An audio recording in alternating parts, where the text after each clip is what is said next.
Hélène Yekawe, bonsoir. Bonsoir. Merci de nous avoir rejoints. Donc vous avez entendu le débat, les 40 minutes précédentes. Je rappelle que vous êtes élue Calédonie Ensemble, ancienne enseignante en langue kanak et membre du gouvernement en charge de l'enseignement et de la mise en place du service civique, ce qui est important puisqu'on va parler de cette question du service civique. Un mot juste sur la médiation scolaire, qu'en pensez-vous ? Écoutez, c'est une méthode pour prévenir la violence, donc on ne peut qu'être favorable. C'est une façon d'établir, je dirais, des liens sereins entre les élèves. Avec une résolution de conflits par les acteurs eux-mêmes, ce qui peut donner finalement des accords plus solides. Tout à fait. Alors, dans le débat que vous avez entendu précédemment, est-ce qu'il y a des choses qui vous ont dérangé ? Alors, permettez-moi, Alexandre Ozada, d'abord de préciser, je dirais, le contexte du projet éducatif pour que les téléspectateurs en mesurent les enjeux. Je rappelle que le vote du projet éducatif, à l'unanimité des groupes politiques le 15 janvier, est un tournant emblématique pour l'école calédonienne, puisqu'il s'agit, je dirais, d'une prise en main par la Nouvelle-Calédonie de son école. Et ça a été rendu possible pour deux raisons. La première, il s'agit du transfert de l'enseignement en 2012.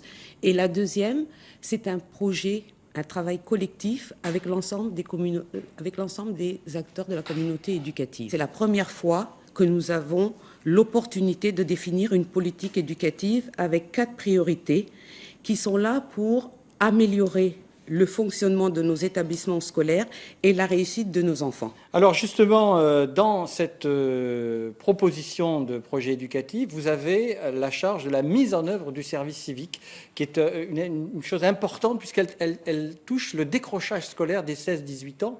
Qu'est-ce que vous mettez dans ce concept de service civique concrètement ? Alors, en Nouvelle-Calédonie, chaque année, il y a 600 à 700 élèves qui quittent l'école sans diplôme, sans qualification. Donc, une des réponses du projet éducatif est le service civique, qui est de proposer un parcours d'insertion, un parcours de formation ou éducatif à ces élèves.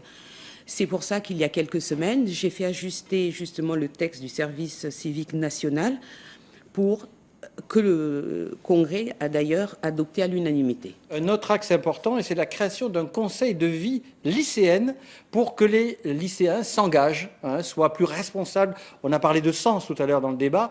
Est-ce que ça, c'est pas un vœu pieux ? Parce qu'on sait que l'organisation au sein des écoles est compliquée quand même. Alors, écoutez, je vais vous donner un exemple. Je vais citer par exemple le lycée Jules Garnier, qui est quand même un grand bahut. Aujourd'hui, lorsque vous regardez autour de cet établissement, c'est un no man's land. Je veux dire, ce sont des jeunes adolescents, des futurs adultes. Il n'y a aucun lieu ou aucun endroit pour qu'ils puissent aussi exercer d'abord leur adolescence, mais aussi leur jeunesse.